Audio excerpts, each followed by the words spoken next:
하나님 말씀을 보겠습니다. 요한계시록입니다. 요한계시록 15장입니다.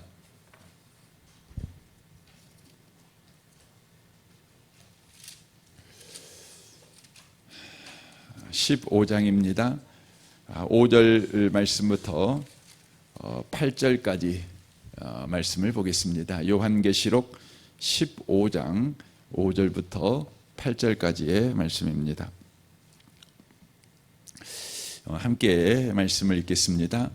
또 일 후에 내가 보니 하늘의 증거 장막의 성전이 열리며 7 재앙을 가진 7 천사가 성전으로부터 나와 맑고 빛난 세마포 옷을 입고 가슴에 금띠를 띠고 네 생물 중에 하나가 영원토록 살아계신 하나님의 진노를 가득히 담은 금 대접 7을 그 7 천사들에게 주니 하나님의 영광과 능력으로 말미암아 성전의 연기가 가득 차매 7 천사의 7 재앙이 마치기까지는 성전에 능히 들어갈 자가 없더라. 아멘. 아멘.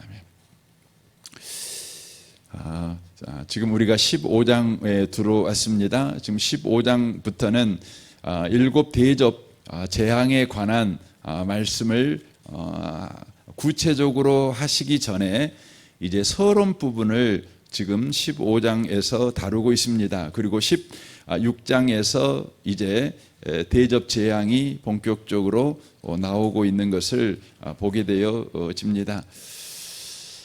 서론 부분에서 7 대접 재앙이 부어지는 이유와 근거, 그리고 그 7 대접 재앙이 가지고 있는 성격에 대해서 이렇게 기술을 하고 있다는 것을 우리가 먼저 이해하고 이제 오늘 말씀을 좀 살펴보았으면 좋겠습니다.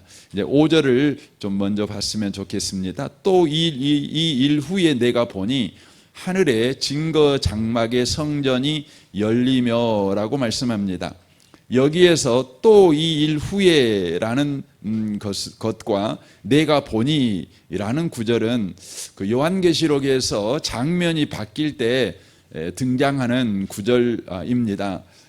그러니까 요한이 지금 보고 있는 관점에서 장면이 바뀌었다, 그런 의미의 말입니다. 그러니까 지금 요한계시록을 지금 요한 사도가 보고 있지 않습니까? 환상을 보고 있는 겁니다. 이것을 우리가 시대의 흐름으로 보시면 안 되고 사도 요한이 보는 바로 관점에 따라 달라지는, 사도 요한이 보는 장면에 따라 달라지는 거라는 것을 우리가 놓치시면 안 됩니다. 왜 제가 이 부분을 거의 매번 할 때마다 말씀을 드리는 이유가 있는데, 그것은 이 요한계시록을 자꾸만 시대 흐름으로 해석해가는 바로 이단들이 많기 때문에 그렇습니다. 이걸 소위 세대주의 종말론이라고 이야기를 합니다. 그래서 요한계시록을 시대로 이렇게 이제 보는 것이죠. 하지만 성경을 여러분 우리가 요한계시록을 보시면 요한계시록은 사도 요한이 보는 장면에 따라서 지금 요한계시록이 기술되어 있다는 것을 저와 여러분이 놓치시면 안 된다는 것이죠. 그래서 지금 이것은 시대의 흐름을 보여주는 것이 아니라 장면의 전환을 지금 말씀을 하고 있는 바로 내용이라고 하는 것입니다. 이 일 후에는 뭡니까? 앞에 있는 것을 사도 요한이 봤지 않습니까? 그러니까 유리바다 가에서 모세의 노래와 어린 양의 노래를 부르는 하나님의 백성들에 대한 장면을 사도 요한이 보았습니다. 그리고 나서 이제 하늘 증거 장막의 성전으로 지금 장면이 이제 바뀌고 있다, 이렇게 지금 말씀을 드릴 수가 있습니다. 여기에 굉장히 여러분이 그 익숙하게 듣는 그런 그 단어가 나오죠. 증거 장막의 성전, 그렇게 돼 있잖아요. 증거 장막의 성전, 이렇게 돼 있지 않습니까? 여러분, 증거 장막의 성전, 이거 어디서 제일 많이 여러분 듣습니까? 신천지 교인들이 제일 많이 듣는 겁니다. 왜냐하면 신천지라는 것은 우리가 그냥 줄여서 읽는 것이고, 신천지의 공식 이름이 뭐냐면 신천지 예수교 증거 장막 성전, 이게 신천지의 이름입니다. 그러니까 지금 이 15장 5절에 나와 있는 증거 장막의 성전, 이것을 신천지가 가져다가 자기들의 이름으로 부르고 있다고 하는 것이죠. 여러분이 이제 신천지 이야기 나왔으니까 제가 신천지에 대해서 다 이야기는 해드릴 수는 없지만, 그 신천지하고 우리가 보는 거하고 뭐가 다른가를 약간 비교해서 좀 말씀을 좀 간단히 좀 드리고 싶습니다. 먼저 요한계시록을 해석하는 그 관점이 완전히 다릅니다. 우리는 요한계시록을 해석하는 관점은 구약과 또 역사, 또 문법, 이 상징으로 성경을 해석을 합니다. 그리고 이 요한계시록은 바로 예수를 믿는 사람이라면 누구나 다 해석할 수 있는 책이라고 우리는 믿습니다. 그래서 요한계시록은 안 믿는 사람들한테는 그 감추어진 그 책일 수 있지만, 여러분 성령 안에 있는 사람은 누구나 다 요한계시록을 바로 이렇게 구약 성경과 성경의 전통과 문법을 쫓아서 읽어가면 여러분 누구나 다 해석할 수 있는 성경이 요한계시록이라고 우리는 믿습니다. 그래서 여러분, 제가 여러분한테 설교를 하고 있지만 여러분들도 성경을 바르게 여러분 그런 원리를 따라 하시면 바르게 읽을 수 있다고 하는 것이죠. 그래서 요한계시록은 어려운 성경이 아닙니다. 그 요한계시록 여러분 1장에서 제가 말씀을 드렸지만, 이 요한계시록을 보면 이런 말씀이 나오죠. 이 계시의 말씀을 듣는 자, 읽는 자, 그리고 행하는 자가 다 복을 받는다, 이렇게 돼 있다고요. 거기 보면 듣는 자가 먼저 나오잖아요. 이 요한계시록은 두루마리로 이렇게 돼 있는 책입니다. 그러니까 그 요즘같이 인쇄가 발달해 가지고 이렇게 책으로 한 것이 아니라 두루마리로 이렇게 써져 있는 것입니다. 근데 그 당시에 책값이요 엄청나게 비싸지요. 한 권 책을 사려면 그 당시에는 뭐 집을 몇 채 팔아도 책 한 권 구입하기가 어려운 그런 그 시대 아닙니까? 요즘이야 뭐 2, 3만 원이면 살 수 있겠지만요. 그러므로 여러분, 책은 왕족이 아니면 혹은 엄청난 부자, 귀족이 아니면 책을 소유할 수가 사실은 없습니다. 그런데 초대교회 성도들이 그러면 여러분 각자 성경책 갖고 다닐 수는 없잖아요. 그러니까 요한계시록을 이렇게 두루마리로 필사해서 그 교회에 보내지면 그 교회에서 낭독자가 요한계시록을 그냥 읽는 겁니다. 읽는 겁니다. 여러분, 성경을 읽는 이유가 뭡니까? 읽으려고 성경 읽는 거 아니잖아요. 이해하려고 읽는 거죠. 그 말씀에 아멘 하려고 읽는 거 아닙니까? 동의하려고 읽는 거 아닙니까? 또 그 말씀을 붙잡기 위해서, 또 그 말씀을 의지하기 위해서 우리가 읽는 거 아닙니까? 그런데 여러분, 그러려면 여러분이 성경책을 또 펴놓고 그냥 막 주석책 갖다 놓고 막 밑줄을 그어가면서 이렇게 읽어야만 되는 건 아니죠. 초대교회 때는 그냥 성경을 읽기만 했습니다. 읽기만. 예, 그러니까 누구나 없고 낭독자가 읽기만 했어요. 그런데도 이해가 했어요. 이해를 했어요. 사람들이 이해를 한 거예요. 우리는 그 성령의 역사를 믿고, 또 성경이 기독교 역사 속에서 어떻게 믿는 자들 가운데 이해되었고 믿게 되었고 또 은혜를 끼치게 되었는가를 우리는 그대로 믿습니다. 그러나 신천지는 요한계시록의 해석자가 누구만 해석할 수 있냐? 그러면 이만희 씨만 해석할 수 있다고 가르칩니다. 이만희 씨만 해석할 수 있대요. 왜 이만희 씨만 해석할 수 있다고 가르치냐면, 신천지는 예수님의 재림을 믿지 않습니다. 우리는 예수님의 재림을 믿지요. 그런데 신천지는 예수님의 재림을 믿지 않고 예수님의 재림을 어떻게 해석하냐면 성령이 오신 것을 바로 예수님의 재림으로 믿습니다. 근데 그 성령이 모든 하나님의 택한 백성에게 성령이 임한 것으로 보지 않습니다. 누구에게만 성령이 임했다고 보냐면 바로 이만희 씨에게만 성령이 임했다고 보는 겁니다. 그 구절로 요한복음 16장 말씀을 그들은 받는 그대로 이만희에게 임한 말씀으로 그렇게 받습니다. 거기에 보면 12절에 요한계시록 16장을 쭉 읽어보시면 그래요. 그러나 진리의 성령이 오시면 그가 너희를 모든 진리 가운데로 인도하시리니 그가 스스로 말하지 않고 오직 들은 것을 말하며 장래일을 너희에게 알리리라 이렇게 말씀하죠. 우리는 이 말씀을 어떻게 받죠? 여러분 예수 믿는 사람에게는 다 성령이 임하는 거죠. 그래서 저와 여러분을 진리 가운데로 인도하는 거죠. 그 진리가 누굽니까? 예수님이죠. 예수님 가운데로 인도한다 이 말씀 이렇게 받습니다. 그래서 고린도전서 12장 3절에 나와 있는 거에 성령으로 말미암지 않고는 누구도 예수를 주라고 고백할 수 없어요. 그건 성령의 사역이에요. 성령이 우리를 예수께 인도하시니까 일어난 사건이죠. 그래서 여러분과 제가 예수를 믿는다는 것은 이 요한복음 16장의 말씀처럼 우리에게 성령이 임한 거예요. 성령이 임한 거잖아요. 근데 이 말씀을 신천지에서는 어떻게 해석하냐면 이만희에게만 임한 거예요.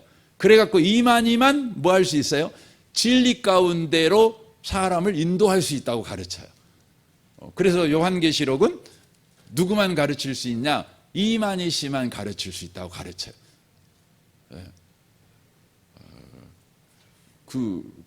정말 해괴망측한 것입니다. 그러면 여러분 지금 2000년 역사에서 기독교 2000년 역사에서 요한계시록을 가르치는 수많은 이제 신학자도 있고 목회자도 있고 또 평신도들도 있었죠. 그러면 그분들은 다 뭡니까? 거짓말을 가르쳤다 이렇게 되는 것입니다. 이만희가 바로 가르치는 요한계시록만이 참되게 요한계시록을 해석하는 것이다.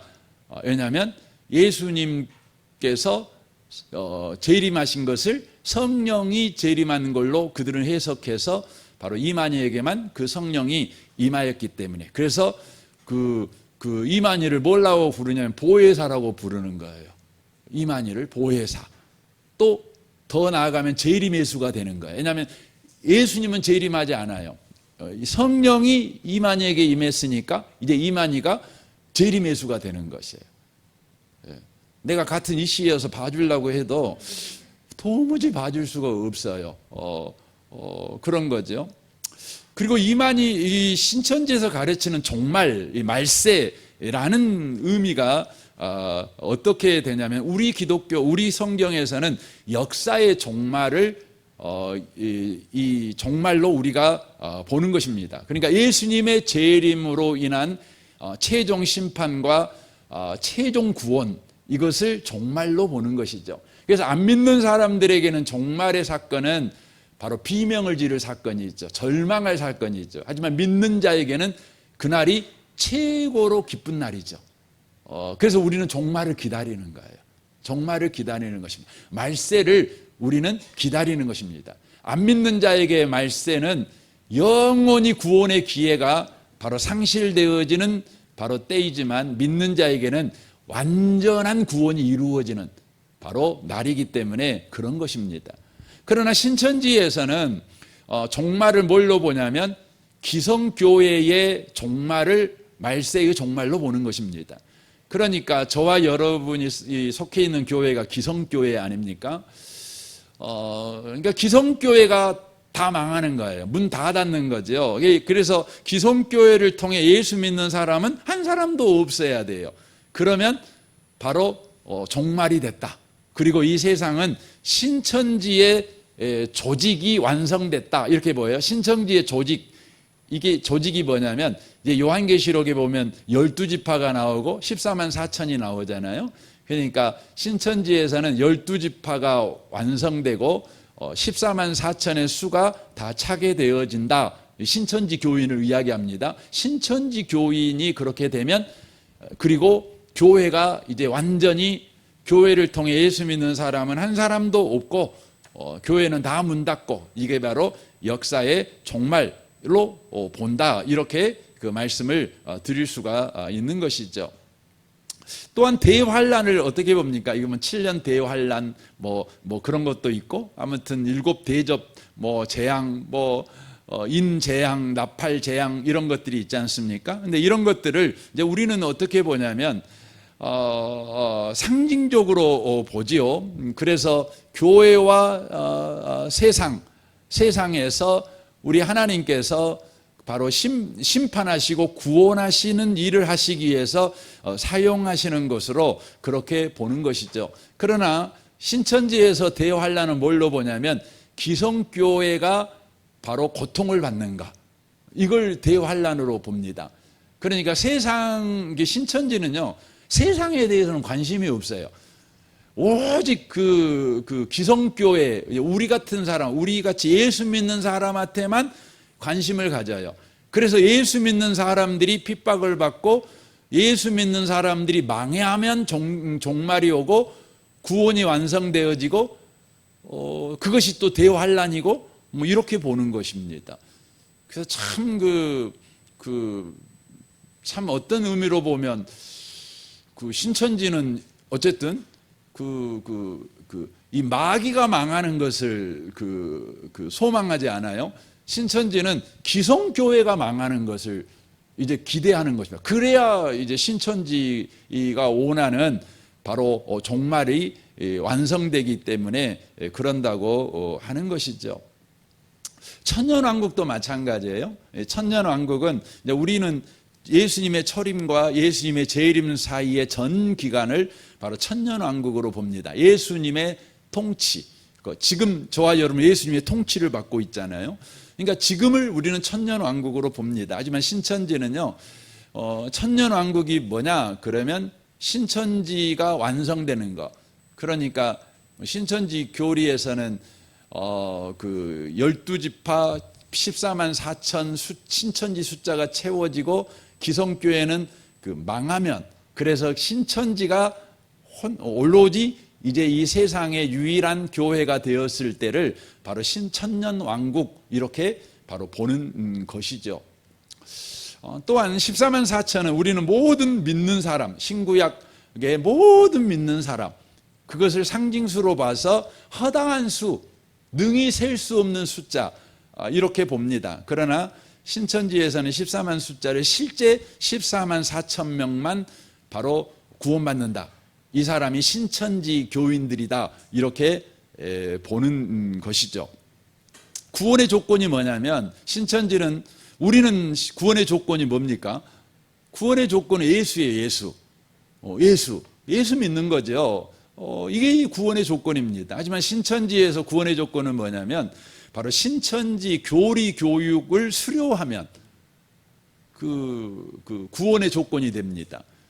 그래서 여러분 신천지는 매 1년마다 막 신천지 교리 공부를 수료하면 거창하게 수료식을 하잖아요.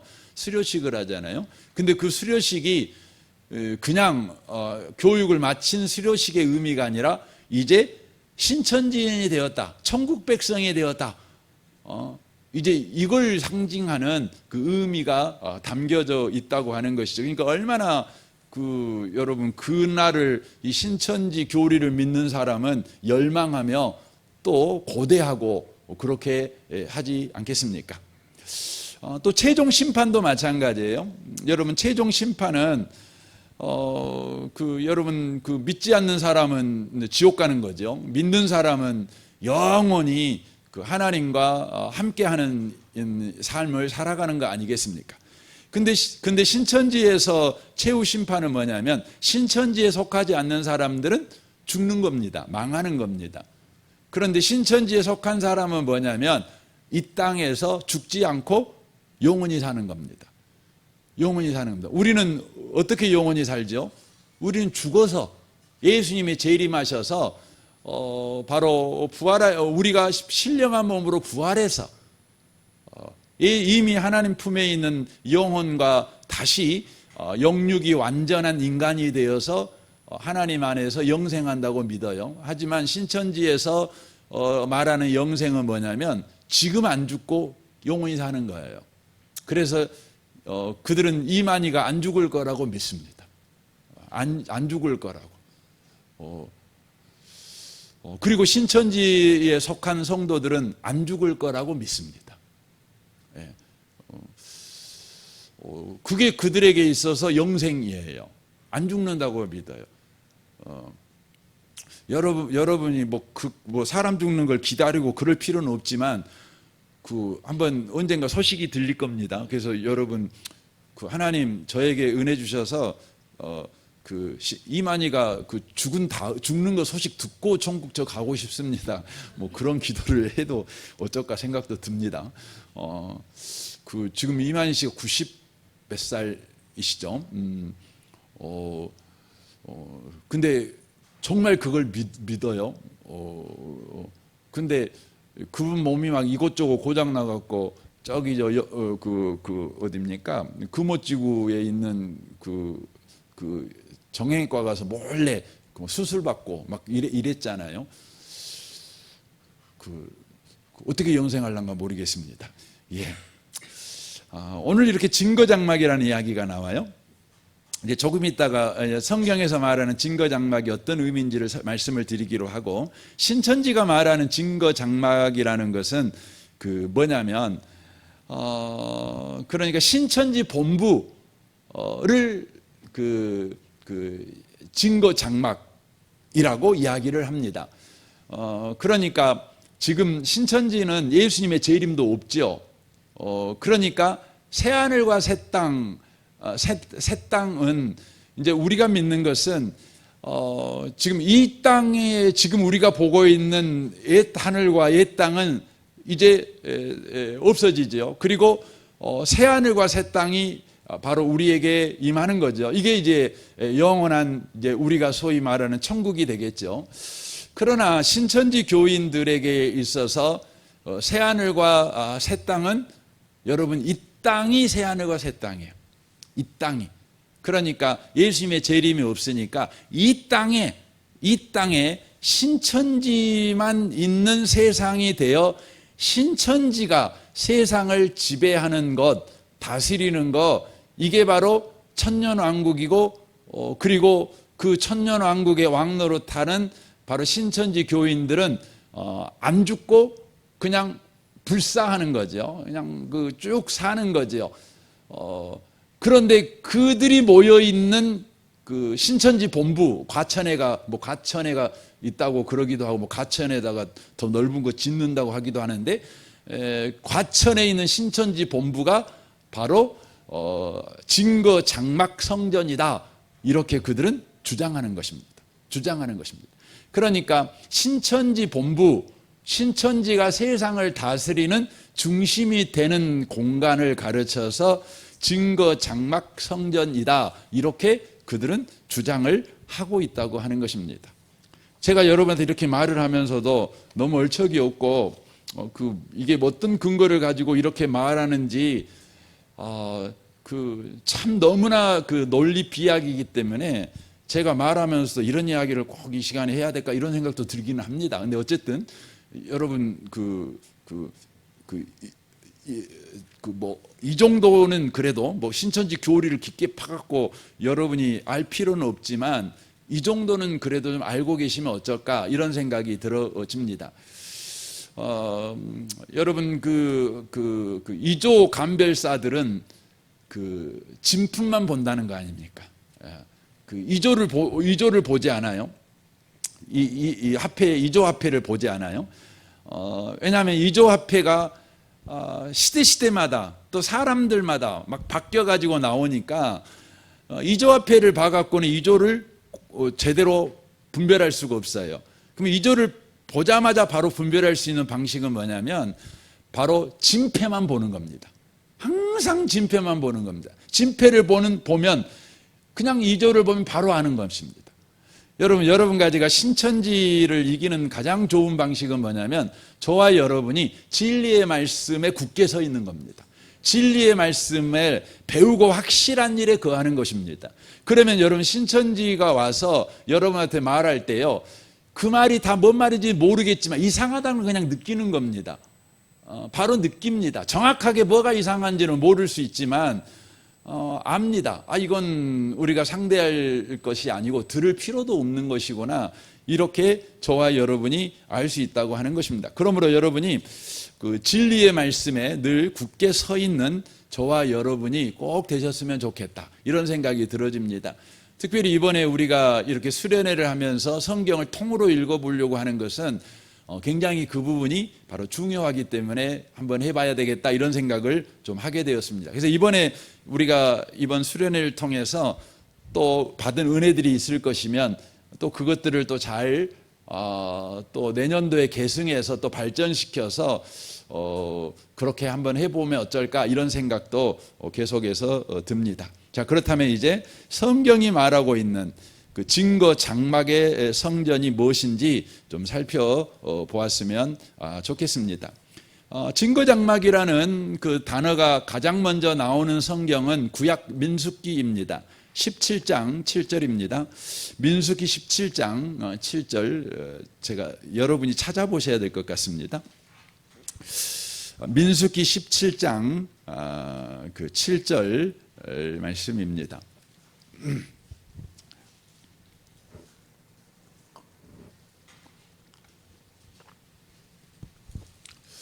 17장 7절입니다.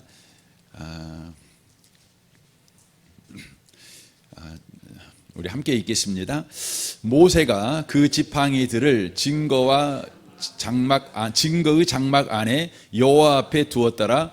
이튿날 모세가 증거의 장막에 들어가 본즉 네 집을 위하여 낸 아론의 지팡이에 옴이 돋고 순이 나고 꽃이 피고 살구 열매가 맺었더라 라고 되어 있습니다. 여기에 보면 증거의 장막 이렇게 되어 있는 것을 보게 되어집니다. 근데 그것이 하나님 앞에 두었다, 이렇게 되어 있습니다.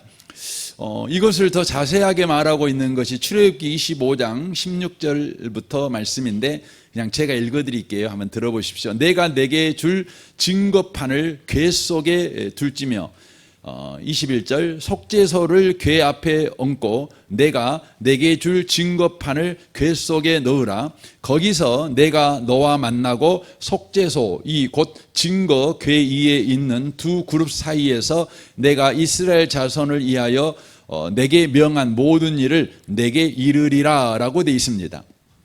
여기에 증거판이 나오고 있죠. 그것은 십계명 돌판을 바로 이야기하고 있습니다. 그 십계명 돌판이 들어있는 바로 법궤, 그것을 증거궤라고 부르는 것이죠.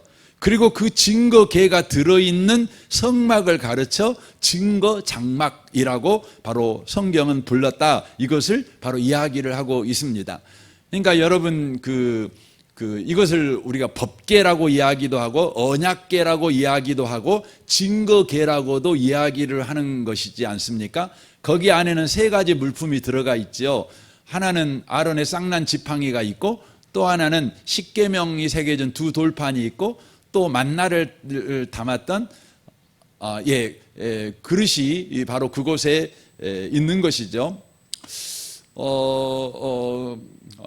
그것이 있는 것이 언약궤인데, 그 언약궤가 있는 바로 장막이 바로 증거 장막이 된다고 하는 것입니다.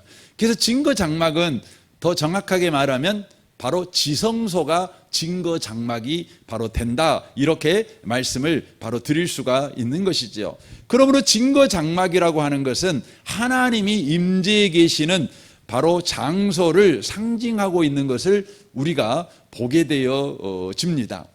그런데 그 증거궤 소개가 대표적인 게 십계명 돌판이 들어있죠. 이건 하나님의 율법을 이야기하고 있습니다. 하나님께서 직접 쓰신 하나님의 말씀입니다. 근데 이 십계명은 무엇을 보여주기 위해서 우리에게 주신 거냐면, 하나님이 누구신가, 하나님의 속성을 보여주시기 위해서 우리에게 주신 것이 뭐냐면 십계명 돌판입니다. 그래서 여러분 십계명을 보시면 하나님이 누구이신가를 우리가 분명하게 알 수 있습니다. 하나님은 거룩하시고 공의로우시며 하나님은 사랑이 많으시며 용서하시는 하나님이시다. 또한 하나님은 십계명을 통해 더 분명하게 우리에게 말씀하는 것은 바로 구원하시고 심판하시는 하나님이시다. 이것을 바로 십계명을 통해서 바로 보여주고 있다고 하는 것입니다. 그런데 그 증거판이 들어있는 법궤, 이 법궤도 또한 하나님의 심판과 하나님의 구원을 바로 나타내는 상자입니다. 그래서 법궤가 있죠. 근데 그 법궤 위에 두 그룹이 이렇게, 두 천사가 이렇게 고개를 숙이고 날개를 펴고 이렇게 있지 않습니까? 근데 그곳을 뭐라고 그러죠? 그곳을 시은소라고 이야기합니다. 시은소라고 하는 의미는 뭐냐면 지극히 큰 은혜의 장소라는 의미입니다. 지극히 큰 은혜의 장소, 이게 시은소입니다. 그곳에는 반드시 항상 뭐가 발라져 있어야 되죠? 바로 피, 바로 우리의 죄를 대신 짊어진 바로 대속 제물의 피가 그곳에 발라져 있어야 되는 것이죠. 그것 없이 바로 하나님 앞에 나아가면 죽는 것입니다. 그러나 대속의 피를 의지하면 우리는 하나님의 인재 앞에 서게 된다. 이것을 보여주는 것이 언약궤라고 하는 것이죠. 그러니까 언약궤 안에 있는 두 돌판도 그것을 이야기하고 있고, 그것을 담고 있는 언약궤도 바로 하나님의 심판과 하나님의 구원을 바로 담고 있는 바로 내용이라고 하는 것입니다. 그래서 오늘 본문에 보면 이것을 상징하는 것이죠. 그러니까 하나님의 심판과 하나님의 구원, 그러니까 하나님의 거룩한 임재를 나타내는 바로 상징이 증거 장막의 바로 성전이라고 하는 것입니다. 그래서 본문 8절에 보시면 거기에 이 증거 장막의 성전을 표현할 때 연기가 가득 찼다라는 표현을 바로 쓰고 있습니다. 구약 성경에서 연기가 가득 찼다는 그 표현은 바로 하나님의 영광스러운 임재를 바로 상징하는 바로 것이라는 것이죠. 그러니까 하나님의 영광스러운 임재가 있는 곳에는 반드시 뭐가 있어요? 두 가지가 있어요. 심판과 구원이 있어요. 심판과 구원이 있어요. 그것을 상징하는 것이 십계명이고, 또 그것을 상징하는 것이 십계명이 담겨져 있는 언약궤. 근데 그 언약궤가 모셔져 있는 곳이 바로 증거 장막의 성전입니다. 그래서 증거 장막의 성전도 그것을 보여주고 있죠. 그래서 증거 장막의 성전 앞에는 뭐가 있죠? 휘장이 딱 쳐져 있는 겁니다. 휘장이 딱 쳐져 있어요. 그리고 그 휘장 앞에는 뭐가 있는 거죠? 두 그룹이 칼을 들고 딱 있는 겁니다. 휘장의 그 그림에가 그렇게 되어 있는 것이죠. 그건 뭘 상징한다고 말씀을 드렸죠? 바로 에덴 동산에 선악을 알게 하는 나무의 열매를 먹고 에덴 동산에 쫓겨나지요. 어디로 쫓겨납니까? 동쪽으로 쫓겨나죠. 그래서 성전의 방향은 언제나 동쪽인 것입니다. 죄인이 돌아올 수 있도록. 그런데 생명나무 가시를 죄인이 따먹지 못하도록 하기 위해서 바로 두 그룹이 지키고 있는, 불칼을 들고 지키고 있는 겁니다. 왜 지키는 것입니까? 죄인이, 여러분 생명과실나무, 그건 예수님을 상징하죠. 하나님의 바로 생명을 상징하는 것인데, 그걸 여러분 먹으려고 하면 하나님의 거룩하심 때문에 죽는 겁니다. 그러니까 두 천사가 지키는 것은 바로 죄인들의 생명을 보호하시는 하나님의 자비를 보여주고 있는 거예요. 자비를. 죄인이 그냥 뭣도 모르고 하나님의 임재 앞에 나가면 죽는 거 아닙니까? 이게 지성서는 두 가지를 상징하고 있는 겁니다. 뭘 상징합니까? 하나님의 거룩한 임재지만 그 거룩한 임재로 인하여서 바로 하나님이 심판의 하나님이시고 하나님이 구원의 하나님이시다. 이걸 보여주는 것입니다. 그래서 여러분 이걸 지금 전부 다가 그걸 보여주잖아요. 지성소 안에 있는 지성소라고 하는 그 자체가 거룩한 하나님의 임재로 인한 심판과 구원을 상징하고 있고, 지성소 안에 있는 바로 법궤가 그것을 또한 상징하고 있고, 법궤 안에 담겨져 있는 십계명 이 두 돌판이 바로 그것을 바로 상징하고 있다고 하는 것입니다. 근데 그것이 지금 어디에 있어요? 여기 계시록 15장 5절을 보시면 지금 그것이 하늘에 있다고 그랬습니다. 또 이 일 후에 내가 보니 하늘에 그랬죠. 하늘에 증거 장막의 성전이 열리며 라고 돼 있죠. 하늘에 그것이 바로 있었습니다. 그런데 하늘에 있는 이 증거 장막이 이 땅에 내려왔습니다.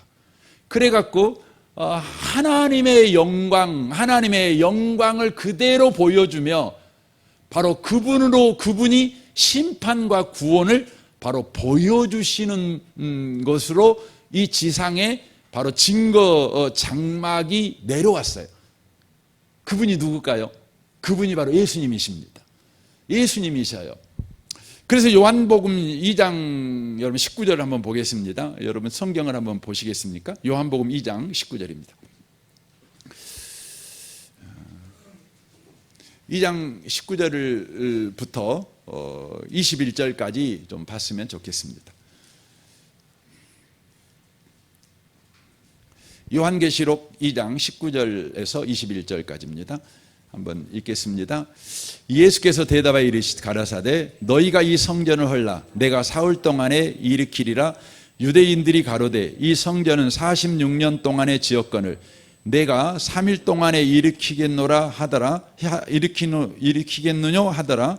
그러나 예수는 성전된 자기 육체를 가르쳐 말씀하신 것이라 라고 말씀합니다. 그러니까 예수님 자신이 뭡니까? 성전이에요. 예수님 자신이 바로 증거 장막이 되셔요. 증거 장막 성전이 되셔요. 그러니까 하늘에가 증거 장막 성전이 있었는데 이 땅에 오신 증거 장막 성전이 누구시냐? 바로 예수님이셔요. 그래서 예수님은 심판과 구원을 동시에 갖고 계신 분이셔요. 그래서 여러분 예수 믿으면 구원받지만 예수 안 믿으면 어떻게 돼요? 지옥 가는 것입니다. 그건 예수님으로 갈라지는 것입니다. 그러니까 예수님과 어떤 관계를 맺었느냐에 따라서 구원이 임하고 심판이 임하는 것입니다. 그래서 예수님은 누구셔요? 요한복음 1장에 보면 14절에 예수님을 이제 그렇게 소개하고 있는 것을 보게 되어 집니다. 14절에 보면 말씀이 육신이 되어 우리 가운데 거하심에 우리가 그의 영광을 보니 아버지의 독생자의 영광이요 은혜와 진리가 충만하더라 이렇게 돼 있어요. 그러니까 여러분 지성소는 거룩한 하나님의 임재를 상징하는 것이죠. 그런데 예수님이 여러분 어떤 분이셔요? 아버지의 독생자의 영광, 그 말은 하나님의 영광이 충만하신 분이셔요. 충만하신 분이라는 것을 바로 성경이 바로 이야기를 하심으로 말미암아서 예수가 이 땅에 임한 증거 장막 성전이라는 것을 우리가 알 수가 있습니다. 그런데 이 증거 장막 성전은 거룩하지요. 그런데 이 거룩한 증거 장막 성전을 여러분 거룩하지 않는 자들이 들어가게 되면 어떻게 심판이 임하는 겁니다. 그러나 거룩한 자들이 들어가면 구원이 임하는 것입니다.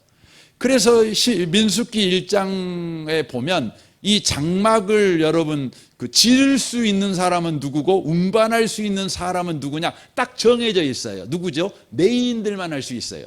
만약에 레위인들 외에 다른 자들이 하면 성경에 이렇게 되어 있습니다. 제가 읽어드리겠습니다. 1장 51절인데요.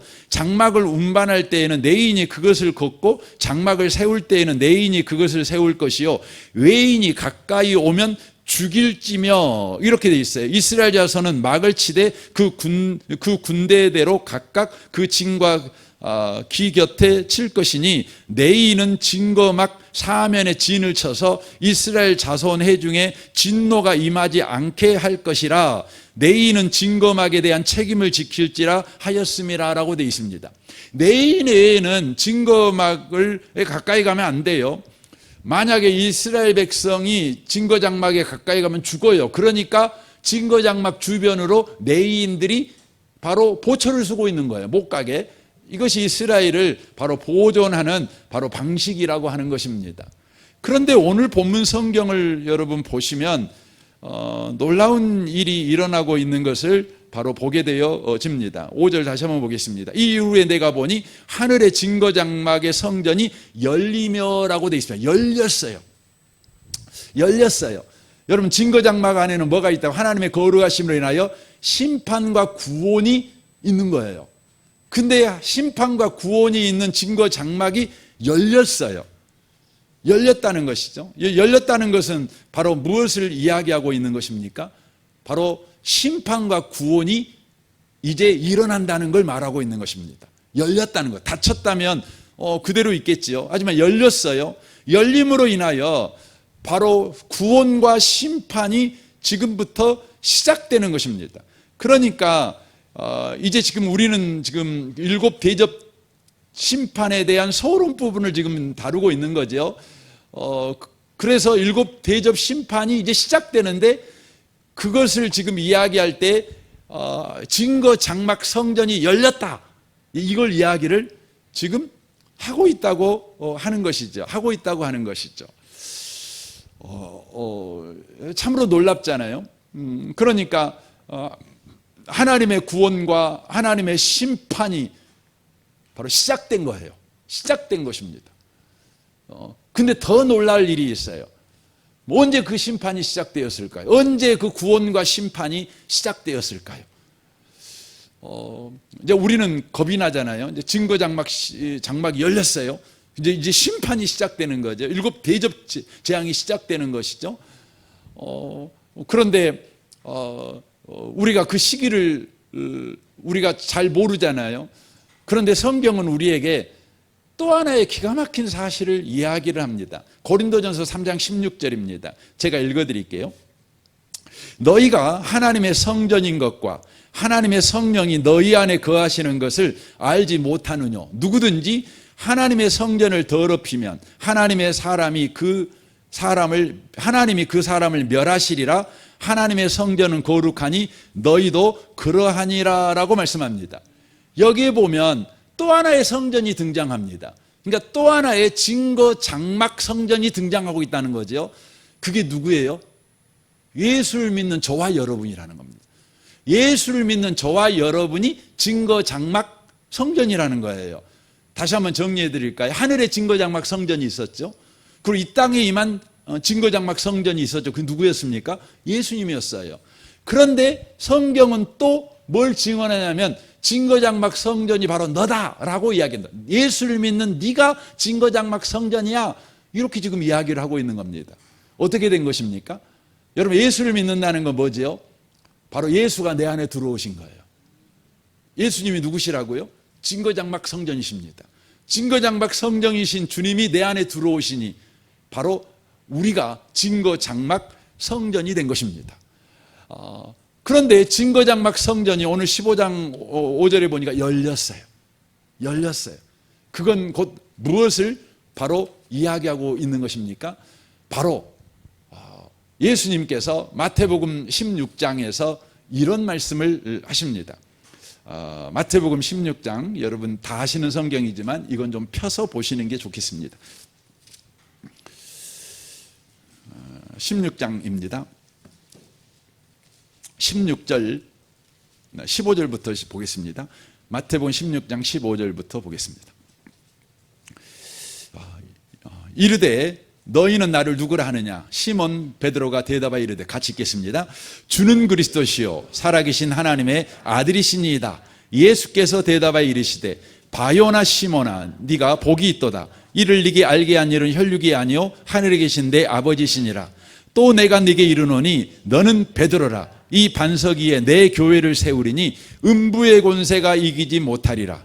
내가 천국 열쇠를 내게 주리니 내가 땅에서 무엇인지 매면 하늘에서도 매일 것이요 내가 땅에서 무엇인지 풀면 하늘에서도 풀리리라 하시고 라고 말씀하십니다. 베드로가 예수님을 내 주 내 하나님으로 믿었습니다. 이 사건은 어떤 사건입니까? 예수의 내주 사건입니다. 예수가 베드로의 인생 속에 들어온 사건입니다. 그러니까 예수와 베드로는 이제 하나로 묶인 인생이 된 것입니다. 그런데 예수께서 그런 베드로에게 뭐라고 축복을 하시냐면 네 반석에 내 교회를 세우겠다라고 말씀합니다. 교회를 세우겠다 그렇게 말씀합니다. 과연 예수님이 구원을 완성하시고 하늘에 오르신 다음에 이 땅에 성령이 내려오셔서 교회가 세워지게 됩니다. 그리고 그 교회에게 어떤 권세가 있다고 말씀하냐면 음부의 권세가 이기지 못한다 이렇게 말합니다. 이 음부의 권세를 이기지 못한다 이 말은 방어적인 방어적인 문법으로 여러분 이해되잖아요. 우리 성경으로는. 하지만 이것은 방어적인 것이 아니라 공격적입니다. 그러니까 우리가 마귀를 공격하면 마귀가 우리 공격을 막아내지 못한다는 것입니다. 그걸 이야기를 하는 것이죠. 그러니까 이것은 사도행전 1장 8절에 오직 성령이 너에게 임하시면 너희가 권능을 받고 예루살렘 온 유대 사마리아 땅끝까지 이르러 내 증인이 되리라. 그러니까 우리가 성령 받으면 예루살렘이 우리를 못 막아요. 유대가 우리를 막지 못해요.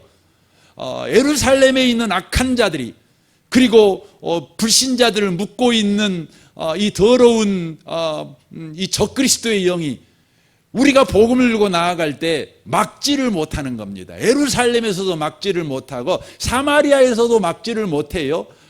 온 세상이 여러분 우리를 막을 수가 없는 거예요. 이게 성령 임한 자에게 말하는 거죠. 예수 믿는 사람에게, 교회된 예수 믿는 사람에게, 즉 증거 장막 대신 주님과 묶여 바로 주님이 내 안에 들어와 내가 증거 장막이 된 사람의 인생이 걸어가는 복음 들고 걸어가는 그 길을 사단이 막을 수 없어요. 어떤 정치적인 세력도 어떤 경제적인 이권도 또 어떤 문화적인 바로 현상도 우리를 막을 수가 없다는 거예요. 그러면서 말하죠. 내가 천국 열쇠를 내게 주리니 네가 땅에서 무엇이니 매면 하늘에서도 매일 것이요 네가 땅에서 무엇이니 풀면 하늘에서도 풀리리라 라고 되어 있습니다. 우리한테 천국 열쇠를 준다는 것이죠. 그래서 우리가 잠궈버리면 심판이 임하는 겁니다. 우리가 열면 구원이 임하는 것입니다. 지금 이 말씀을 하고 있는 것입니다. 그러니까 이 계시록 15장 5절에서 증거장막이 열렸다. 하늘에 있는 증거장막이 열린 거예요. 그것은 바로 이 땅에 오신 예수 그리스도를 모신 저와 여러분의 인생이 이제 바로 구원과 심판을 행하는 인생이 되었다. 이걸 말하는 것입니다. 우리가 천국 열쇠를 가지고 바로 심판과 구원을 행하는 바로 우리의 삶이 되었다는 것이에요. 그래서 예수 믿는 사람들은 내 삶이 바로 누군가를 심판하기도 하고 누군가를 구원하기도 하는 증거 장막 성전의 바로 고귀한 삶, 영광스러운 삶을 살고 있다는 것을 기억하고 여러분과 제가 항상 바로 깨어서 살아가는 삶이 되셔야 한다는 거예요. 여러분과 저는 깨어야 됩니다. 깨어야 된다는 말은 뭐냐면 내가 누구인가를 정확하게 알고 살아야 돼요. 근데 예수 믿는 사람이면서도 우리는 예수 안에서 내가 누구인가를 알고 사는 게 깨어 사는 것이거든요. 근데 대부분 잠자고 살아가요. 그래서 에베소서 5장에서도 그러잖아요. 잠자지 말라고. 근데 잠자고 살아간다는 게 뭐냐면 세상과의 관계 속에서 내가 누구인가를 알고 살아가는 것이 뭐냐, 이게 잠자고 사는 거예요. 예수 믿는 사람은 예수와 관계 속에서 내가 누구인가를 알고 사는 게 뭐냐면 깨어서 살아가는 거죠. 저는 여러분들이 깨어서 살아가시기를 바랍니다. 여러분의 삶이 얼마나 힘들고 어렵고 고단하고 병들고, 그래서 여러분 세상이 자꾸만 여러분에게 말합니다. 너는 세상에서 이런 사람이야. 너는 가난하니까 이런 사람이야. 너는 못 배웠으니까 이런 사람이야. 너는 집안에 우환이 많으니까 너는 지금 우울한 사람이야. 괴로운 사람이야. 염려 많은 사람이야. 너 그거 잊지 말아라. 너는 괴로운 사람이고 염려 많은 사람이고 힘든 사람이고 너 그런다. 그런데 우리는 그런 말에 현혹돼 가지고 그냥 그 말에 그냥 사로잡혀 갖고 잠자는 자처럼 사는 겁니다. 근데 주님이 말씀하셔요. 깨어 살아라. 네가 지금 아무리 힘든 세상에 살고 있지만 세상이 가르쳐주는 네가 너가 아니야. 나와 관계 맺은 네가 나야. 너야. 이렇게 말씀하십니다. 우리는 누구라고? 증거장막 성전이에요. 여러분, 신천지가 말하는 과천에 있는 그 건물이 증거장막 성전이 아니라 예수를 믿어. 증거장막 대신 예수를 믿어. 바로 그 예수를 모시고 사는 우리가 증거장막 성전이에요. 그리고 우리의 삶이 지금 열렸어요. 바로 교회 시대죠. 그러니까 이 일곱 대접 재앙은 언제 일어나는 사건이냐? 바로 예수님의 초림부터 예수님의 재림 사이, 바로 교회 시대에 일어나는 사건이라는 거예요. 그래서 교회가 어떻게 하느냐에 따라서 달라지는 거예요. 아무리 심판이 많이 임하고 재앙이 많이 임해도 교회가 깨어가지고 바로 구원의 일을 한다면 그 재앙 속에서도 구원이 일어나는 거예요. 그런데 재앙에 그냥 예수 믿는 사람들도 부안해동해가지고 그것 때문에 낙심하고 절망하면 바로 그 일로 인하여서 이 세상에 심판의 사건만 일어나는 거예요. 그래서 여러분과 제가 정신 바짝 차리고 살아야 돼요. 요즘 대한민국이 많이 어렵다고 그러잖아요. 뭐 어렵다고 그러죠. 세계가 다 어려우니까 다 어렵다고 합니다. 이 어려울 때 여러분과 제가 정신을 바짝 차리고 여전히 구원의 일을 우리가 하는 사람이 되셔야 돼요. 그렇다면 이 대한민국은 바로 심판의 일이 아니라 구원의 일이 일어나는 바로 아름다운 역사가 일어날 것입니다. 여러분 가정도 마찬가지입니다. 여러분의 가정이 아무리 힘들고 어려운 일이 일어나도요, 여러분이 정신 바짝 차려가지고 여러분이 구원의 일을 하면 되는 겁니다. 그러면 그 일이 합력의 선을 이룰 것입니다.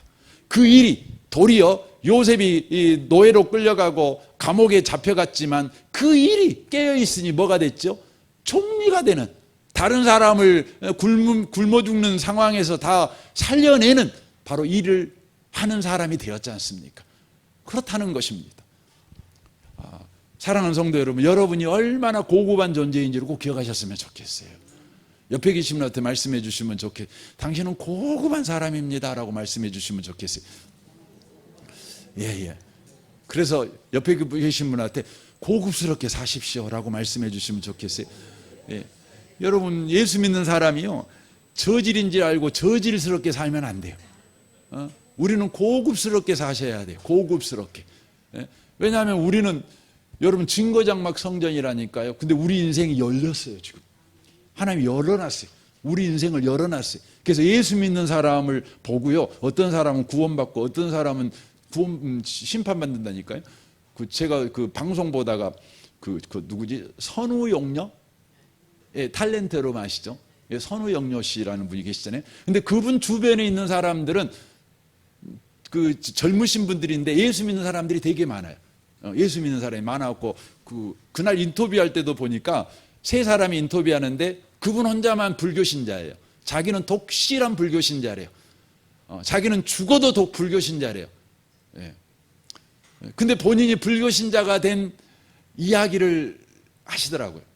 그게 뭐냐면, 본인이 이 젊은 날에 이제 배우를 하지만 배우라는 직업이 항상 불안전하니까 이제 그 다른 일도 해야 되잖아요. 그래서 이분이 이제 부업으로 여러 가지 일을 하는데 아마 식당을 하셨나 봐요. 근데 식당이 되게 잘 됐나 봐요. 식당이 되게 잘 됐나 봐요. 근데 잘 되니까 그 주인이 집세를 엄청 올리신 거죠. 엄청 올리신 거죠. 올리시면서 뭔가를 서로 약속을 했나 봐요. 그래갖고 계속해서 그곳에 장사하실 수 있도록 그분한테 약속을 했나 봐요. 근데 선우용녀 씨는 모든 약속을 지켰는데 그 집 가게 주인이 약속을 안 지키고 선우 형님을 쫓아내본 거예요. 예. 본인들은 정말 그 죽고 살고 해갖고 이렇게 했는데, 근데 쫓아낸 그 주인집이 어떤 분이시냐? 마나님은 권사님이시고 그 남편은 장로님이신 거죠. 예. 그래가지고 기독교인들한테 입맛이 확 떨어져 본 겁니다. 예. 그냥 가증스럽고 저런 인간들이 어디가 있냐는 거예요. 하나님을 빙자해갖고 그러니까 나는 불교나 해야 되겠다 하고 지금도 불교 앞에 절상 앞에 하고 있는 거죠. 내가 보면 참 이쁘신 분이 이거 하고 있는 참 제가 볼 때 짠해요. 근데 그 짠한 인생을 누가 만들었냐? 그러면 여러분 진거장막 성전이 되는 예수 믿는 사람이 깨어서 삶을 안 살고 한 푼이라도 이 땅에서 돈 더 벌려고 세상 속에서 부자 소리 들으려고 그렇게 그냥 잠자는 삶을 살아가니 그 모양 그 꼴이 된 거예요. 여러분 예수 믿는 저와 여러분이 깨어 사셔야 합니다. 항상. 그래서 우리가 열려져 있다는 거 아십니까? 주님이 주님이 열었어요. 우리가 연 것이 아니라 주님이 열었어요. 바로 예수 믿는 사람의 삶이 바로 천국 열쇠를 가진 사람의 삶. 지옥과 천국, 바로 심판과 구원을 바로 우리의 삶으로 바로 흘려보내는 삶이 되도록 그렇게 열어버렸어요. 우리가 이 부분에 대해서 항상 기억하시고 나라는 존재가 이렇게 놀라운 사람이구나, 기가 막힌 사람이구나, 여러분 꼭 기억하시고 여러분의 정체성을 걸맞는 그런 삶을 꼭 살아가셨으면 좋겠습니다. 옆에 계시면 다시 축복하시면 좋겠습니다. 당신은 고급한 사람이십니다 라고 말씀해 주시면 좋겠어요. 예. 우리 같이 한번 기도하겠습니다. 오늘 말씀을 생각하며 주님, 그렇습니다. 우리 인생이 열렸습니다. 안 믿는 사람에게 열려 있습니다. 심판을 흘려보낼 수도 있고 구원을 흘려보낼 수도 있는데 우리가 증거장막 대신 주님을 모셔서 우리가 증거장막의 성전이 되었습니다. 거룩하게 살아가는 자 되게 하시옵소서. 우리 같이 이 시간 잠깐 기도하는 시간을 갖겠습니다. 기도하겠습니다. 오 하나님 아버지, 그렇습니다. 우리가 이런 고급한 자가 되었습니다. 오 주님, 이런 신비한 복을 우리가 받았습니다. 증거장막 대신 주님, 그 주님이 우리 안에 계심으로 이제 우리가 복과 저주를 보여주는 인생이 되었습니다. 주여, 우리 인생을 보고 한 명이라도 예수 믿는 일이 일어나기를 원합니다. 한 명이라도 구원받기를 원합니다. 우리 인생을 보고 우리 사는 걸 보고 주여 저주받는 사람이 없게 하십시오. 지옥 가는 사람이 없게 하십시오. 낙심하고 낭망하는 사람이 없게 해주십시오. 역사해 주십시오. 주님, 증거장막 되신 주님께서 우리 안에 들어오심으로 우리가 증거장막이 되는 삶을 살아가게 되었습니다. 주님이 우리 삶을 열어버렸습니다. 이제 우리의 삶을 모든 사람이 봅니다. 주님, 우리의 삶을 볼 때에 한 명도 주님 저주받지 않게 해주십시오. 한 명도 지옥 가지 않게 해주십시오. 한 명도 실망하지 않게 해주십시오. 우리의 삶을 보는 사람들마다 구원 얻게 해주십시오. 희망을 얻게 하여 주십시오.